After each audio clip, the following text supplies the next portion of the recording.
Hi, I'm Micia Mosely, the founder and director of the Black Teacher Project.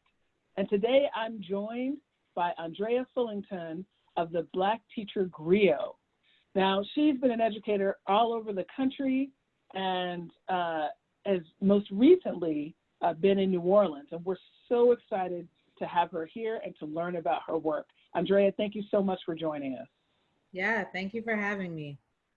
Definitely, definitely. So give us a little bit of information about you, about the context that you're in, you know, both your school context and the larger community. What's going on in New Orleans right now?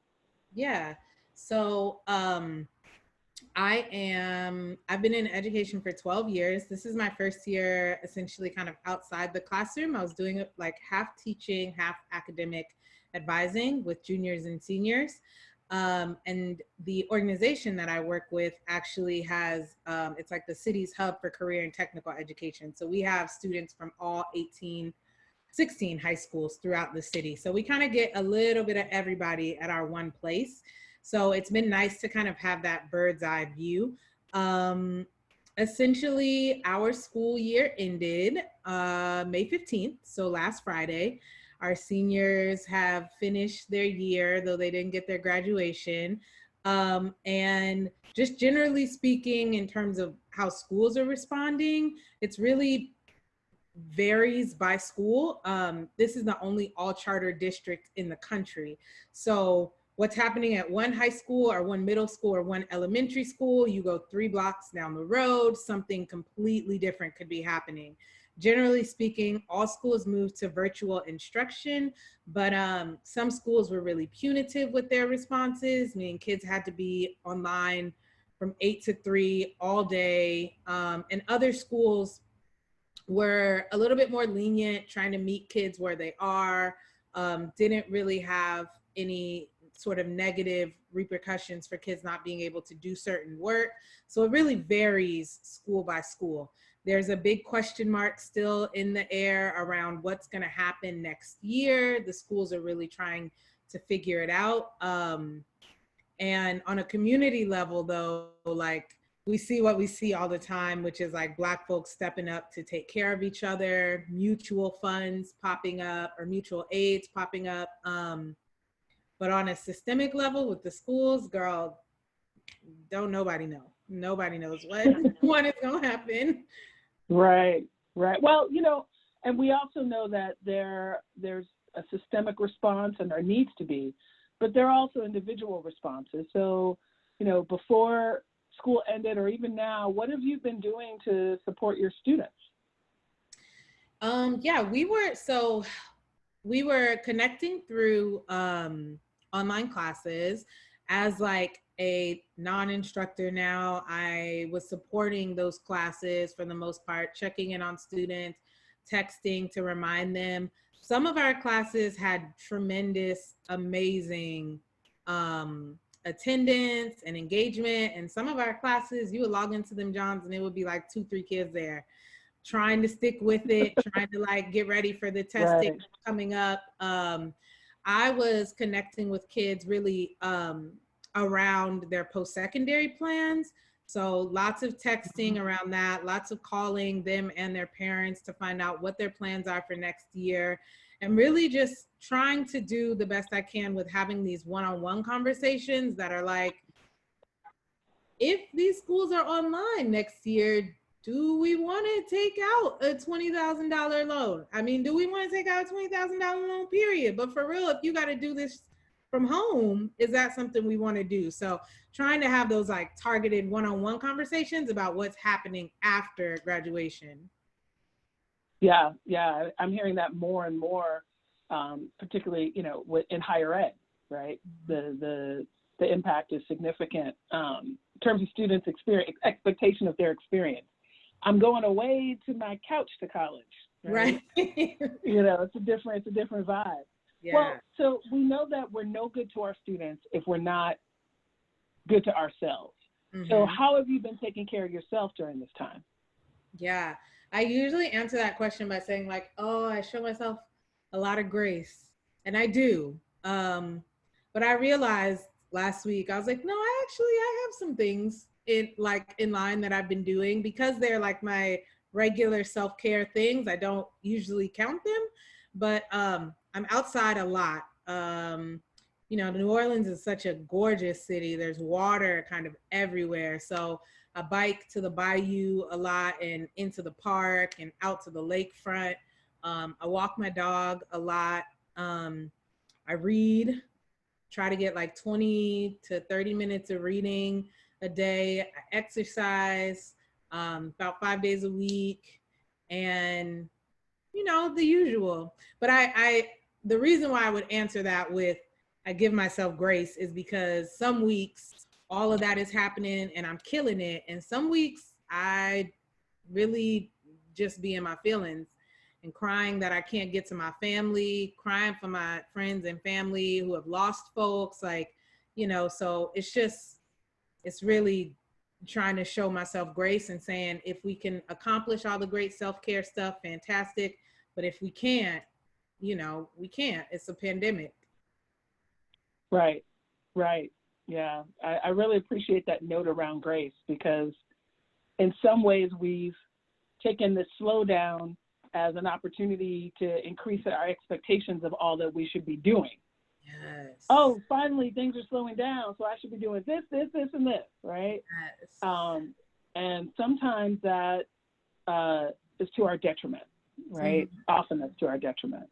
So we know we need strong leaders in this moment, and we've been playing with this notion of rebel leadership, right? Mm-hmm. And as Black teachers, we know that there's a powerful opportunity for leadership, and I'm curious to unpack this idea with you. So when you think about this concept of Black teacher rebel leadership, what comes to your mind? Yeah, I love that term too, rebel leadership. It's so important to differentiate that from just regular old run-of-the-mill leadership, which may or may not be something that's leading us in the right direction. When I think about Black teacher rebel leadership, I think a lot about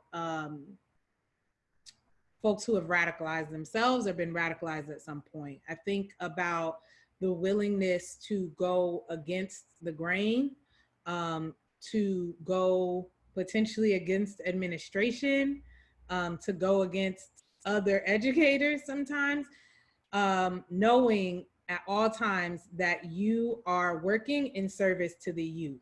So an organization that I work with out here, Rethink, has been so tremendous and foundational and like helping me to establish what rebel teacher leadership means for myself and for the collective, for Black Teacher Griot, and like who we want to invite in that space and have in that space and make space for. And it's about folks, Black folks, who really are aligned and knowing that your allegiance is with the youth at all times. A lot of times when you're coming in as a Black teacher, you're indoctrinated with this idea that because you went to college or because you have your master's or because you're an educator, like you are here to help these kids and their families and rah, rah, rah. And it does this thing where it makes you feel like you're above the kids that you're serving and the families that you're serving. But as Black folks, we in the same boat. If we ain't in the same boat, our boats are pretty damn similar. So it does not make sense to find yourself more aligned with your school than you are with the youth. So I think rebel leadership for Black teachers means consistently aligning yourself with the youth. And sorry if I'm rambling, but like, no, keep on. I will say also, like, it's recognizing too that everybody has a role in the fight to get free. So we talk a lot, like Rethink again has sort of helped me frame this idea that like when we're thinking about the changes that we need to make, a lot of times we'll create this analogy in comparison to like the Underground Railroad, right? And we'll talk about how everybody didn't get to run. Everybody, people played different roles. Some folks had to stay back. Some people ran, some people held space for those who ran, everybody had a different role. And so rebel leadership to me is acknowledging that somebody's role might look different, but it's just as important. And we are in concert and we're working together to create change for the students, whatever way that may be. Wonderful. Thank you. I really, that idea of we all have a role really resonates, and the power in understanding your gifts and what you have to contribute. Mm-hmm. We can't be all things to all people. Right. And if we're not tuned into what makes us great, mm-hmm. we may force ourselves into something that really wasn't meant for us. Yeah. And then wonder what's wrong with me that it's not working. And it's like, because that's not for you. Yeah. There's someone else who's supposed to be great in that way. Right. Right. We need you to be great in the way that you're meant to be great. Yeah. And we don't need to tell you. That's for you to, again, and during this time, look inward and mm-hmm. understand what that is and then share it. Yeah. Really appreciate that. Yeah. So, we're in this moment, and you just dropped so much truth already, but I'm wondering if there's anything that is sitting with you that you feel like is important for Black teachers to know and or to remember right now.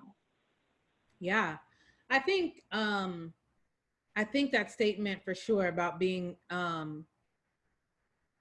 in alignment with the youth and in alignment with our communities. I think right now is a great time to be familiarizing yourself with the conditions that we're in, for real. So if everybody's got different capacities right now, but if you can be doing some reading up on capitalism, on privatization, on things that are impacting your specific educational space. One of my colleagues out here, I'll call her a mentor, but she just schooled me on a protest that happened at the school literally around the corner, McDonough 35, the first, it's a renowned it was a renowned Black school here in New Orleans. Everybody, when you come to New Orleans, you ask people where they went. It's not, nobody's talking about college, they're talking about high school. And if you meet 3-5 grads, they are serious about it. But apparently they had a protest back in the day where all of the Black teachers and administrators knew that when they got ready to stand up against leadership and the conditions in the school, they taught the kids how to lead the school and how to take care of things that needed to be taken care of so that they would not be shut down if some of the adults were removed. So things like that, knowing that things like that happened in this city, knowing that they can happen again, like that kind of stuff is important as we talk about reimagining education. Everybody's on a reimagine education. The pandemic is giving us an opportunity to think more deeply about these things. But if you're not, including students in your reimagining, if you're not including the greater community in your reimagining, and if you're not thinking about the history of the place in which you are when you're reimagining, then what are you doing? Like you're repeating the leadership that we already have had. So get on that vibe, man. Like this is a great time to be thinking about reimagining, but yes, connect with community folks, connect with some parents, and get your reading up so that in the fall, when we do go back, whatever that looks like, you have around you the people that you know in your circle who can hold you down in whatever capacity they can, who can help you reinvigorate the curriculum, who can get you in tighter connections with the parents, like all of that stuff that we talk about wishing we had time for, like, let's do that. Wow. I mean, thank you. I'm already thinking about some Black Teacher Project reimagining that we were doing, and I'm like, rewind, back it up. Yeah. Right? We got to get a few more folks at the table because we've been thinking in that way. But what's interesting is we haven't necessarily structured ourselves to operate in that way, right? So I really, really appreciate that reminder. So thank you so much. You just shared so much information with us. I know folks are going to want to know more. How can folks stay connected with you and your work? Yeah. So Black Teacher Griot we started a year ago this month. Shout out to everybody. Happy anniversary. Thank you so much. I meant to shout it out on our social media, but girl, I've been treading water some days with that grace. But yeah, so drop by our website. Our website is blkteachergriot.com. And we have before COVID hit, the whole point was to create these spaces for radical Black teachers to support each other, to increase our retention, because it's whack if we're stuffing the classrooms in the schools full of Black teachers and they're done in 3 years because they can't handle the microaggressions that come with this work, and everything else. So we have events. We also have a blog on that same webpage. We would love to have more Black teachers be telling their stories. We don't care what the stories are about. We just want y'all, we very much so respect the storytelling history of Black folks. And we want to continue that in education, because if you look at the story of ed reform right now, it's not us telling that story. It's not us driving it. So would love for folks to come and include their stories, to write for our page. And then also, of course, you can hit us up on Twitter and on Instagram. Fantastic, fantastic. Well, so many avenues, and certainly as school winds down, Black teachers telling stories of their experience can also be healing. Mm-hmm. So I just want to do a special shout out. You know, started my career as a history teacher, and I know what happens when stories are told and when they're not told. Right. And so we have a wonderful opportunity right now to tell our story. And thank you for creating another vehicle for that. Thank you for your words of wisdom and for taking time to speak with us today. Really appreciate it. Yeah, no problem. I'm heavily inspired by y'all, man. You sort of lit the fire under my butt. So I appreciate very much so you guys reaching out to be in concert. And I can't wait to work with you more. We're going to make it happen. We're going to make it happen. Once again, Black Teacher Griot on all the platforms. Check it out. And be safe during this time. We'll see you soon. Thanks, babe. You too. Take care.